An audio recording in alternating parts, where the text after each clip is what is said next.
I have one question about enlightenment.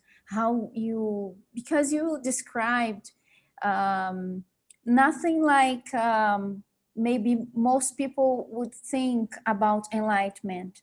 Because, for example, I have a friend and he thinks that when he becomes enlightened, he's gonna see angels or, open his third eye and he's going to see new dimensions and, have superpowers and everything. And for example, so like Eckhart Tolle or Alan Watts, they seem normal people. And what I experienced, I was like a normal person. I still saw the trees and people. I was just in heaven inside of myself.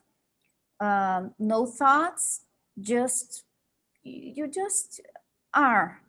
I didn't see anything different. So would you, because there are many misconceptions about enlightenment, maybe people think you're going to have superpowers. Not that is not possible in a deeper state of maybe.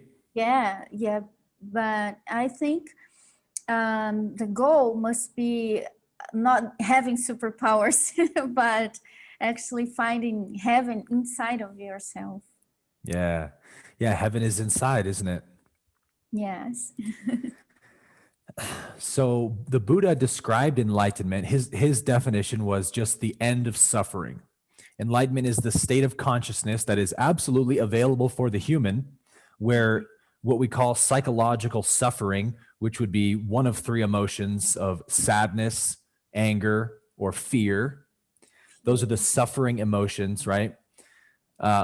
Suffering no longer is experienced. It no longer happens for the human. And so then we ask, okay, how do we get to that place of not experiencing suffering? And the answer is that the person has to leave the building, basically. And what we mean when we say the person is really just all the accumulation of my memories from the past and how I define myself. I am this person. I have this job. I've done this thing. I've been traumatized. I've been abused. I've been whatever. And we carry all that past with us into the present moment. And so the mind is going to be always referencing the past to map the past onto the present, to try and understand the present, because the mind can't actually know reality. The mind can only know what you perceive of reality. So all of my past traumas and stories become like defense mechanisms for my mind, that it uses them to understand reality and relate to reality. So in your example, when you saw the bird, when the mind applies a label to something, bird, tree, whatever, if we think that that label is actually what it is, that it actually describes that thing, then it deadens the reality of that thing. Because now the mind only refers to the label and it doesn't actually see the reality of the bird or the tree or the person. So in your experience, when you changed your label of the bird and went, that's not a bird, what my mind thinks of as bird, that's God. Yes. It's like a totally new definition. And then you did it to the tree. That's not a tree, that's God. Something about that allowed your mind to get rid of all labels at once. And when all the labels were gone, you experienced the oneness, the unity of everything. So it's really, enlightenment is not a learning, but an unlearning. It's not an achieving, but an erasing, right, of all the past concepts, because enlightenment is already what you are. It's already your nature, right, to be free. You are not a person. You are centellia, right? Yes. You are that divine spark. You are that. So to know yourself as that is not to find it or attain it, because you're already it, but simply to get rid of all the ideas of what you thought you were. So really that just means we have to question, bring everything to self-inquiry. When we experience suffering, ask the very important question of who is suffering? Who's really suffering right now? When you dig really deep into that question, what you'll discover is it's always a past memory of me that's suffering. Some old story is not being lived up to, or it's not being defended. Some identity I have is being attacked, and that's what's suffering. So really, I can't get rid of the suffering because it's just the effect, right? The cause of suffering is identity. So we remove the identities and there's nobody to suffer. So the Buddha described that as emptiness, which is this idea of getting rid of everything at all and having that childlike innocence where you look at the world and yeah, you can still call it a rock, a tree, a bird. You can still use labels, but inwardly, you know that that label's not the reality and you don't refer to it as that. It's just a useful pointer for conversation. But beyond that, you know that you don't know what anything is. You know that everything's this constant unfolding mystery, this alive mystery of the universe. And you are one of those mysteries. And mystery is where the beauty is, right? Mystery is where we find love and peace and happiness. It's when we think we know that we get into trouble. Wow, it's really good to listening to you, Aaron. I'm like, I don't want to make questions, just want to listen. You explain so well. Yeah. When you said that enlightenment is not about attaining anything, but to forget everything that you thought you knew. And I think that's the turning point, because for example, I can give my own example. I was starting to study about that and trying to attain enlightenment or to become enlightened. But actually, the I sense is an illusion. And so you just have to look from outside of the mind. And yeah, that's a different turning point, because we are I'm trying to become enlightened. So you think you're gonna add more to your ego identity, your character. I always say this is a character and that's the body is an avatar or something. But you that's just a character. And I really like when you give the example of the character, that you use the Frodo Baggins. The actor thought it was actually the character, but no, I'm not the character.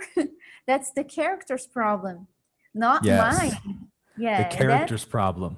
Yeah, that's awesome, really. Yeah. And what advices would you give for people who are trying to not get enlightened, but to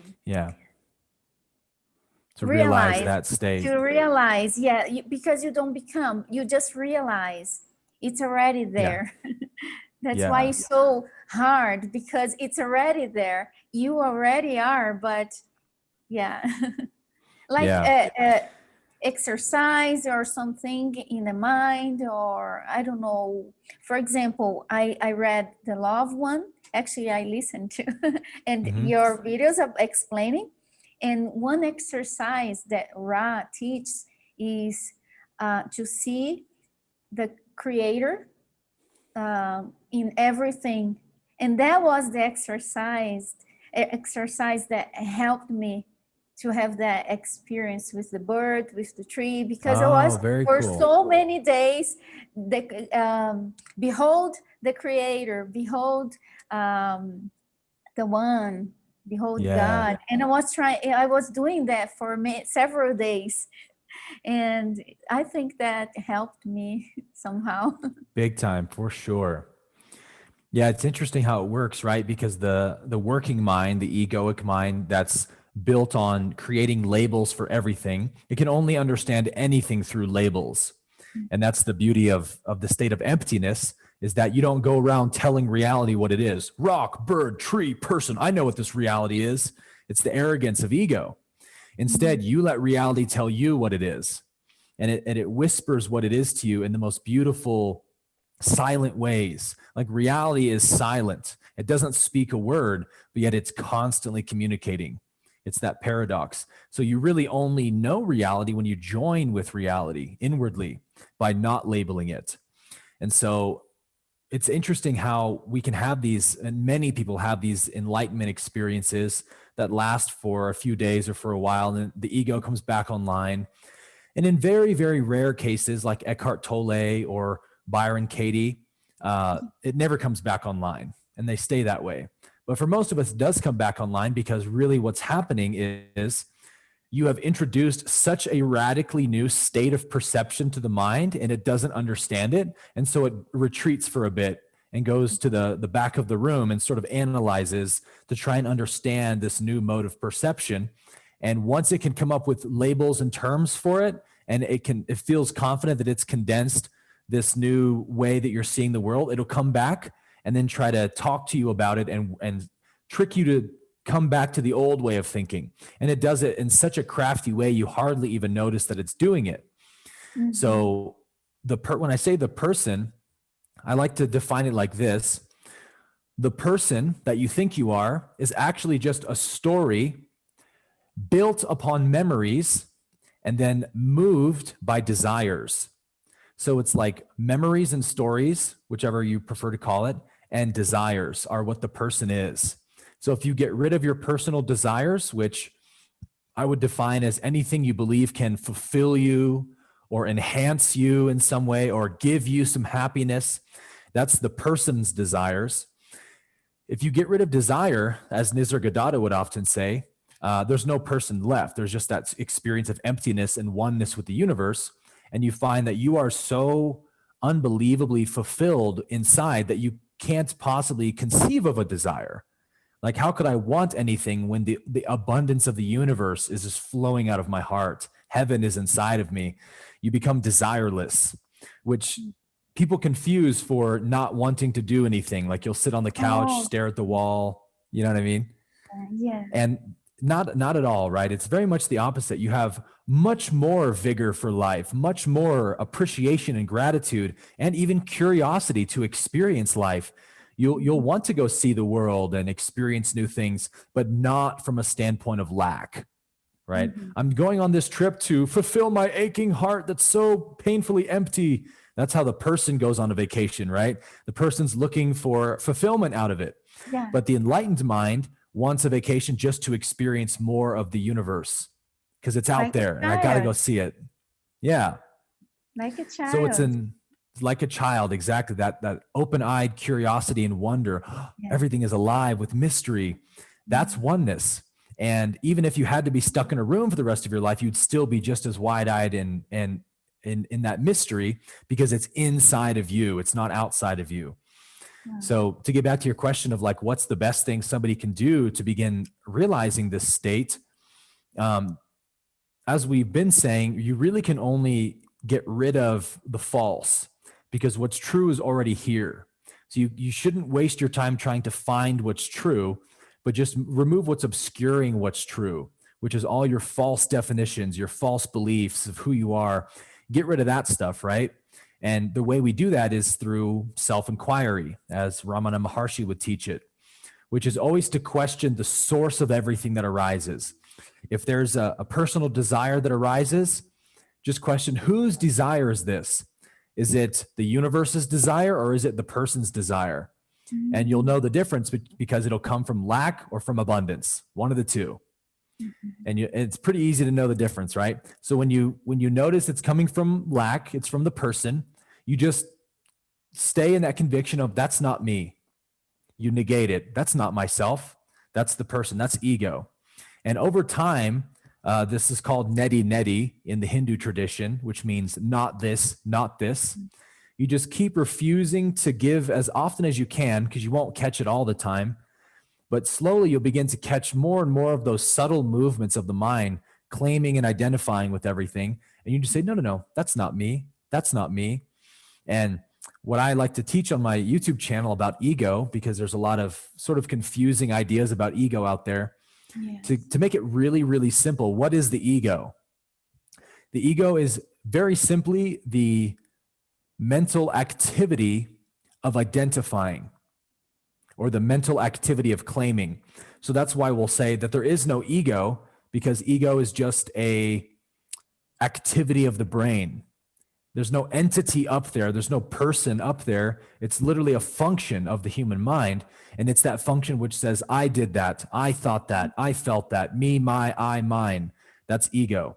So really, if you get really good at watching that activity of claiming and just letting it go, soon you'll find an amazing sense of emptiness and vastness arises in you, and you experience it as stillness, as an inner silence, a quieter mind. And really, that's the state where you are in communication with reality. Silence is the state where we are in communication with everything that's real, because we're not labeling and defining it, right? And then you can experience reality as it actually is. Past the veil of all your labels and thoughts about it, you experience it as it is. And what you find is it's always good. It's always love. It's always beauty. And it's never anything else. And anything else, it seems to be, is a projection of the egoic mind. And you just learn to tell the difference over time.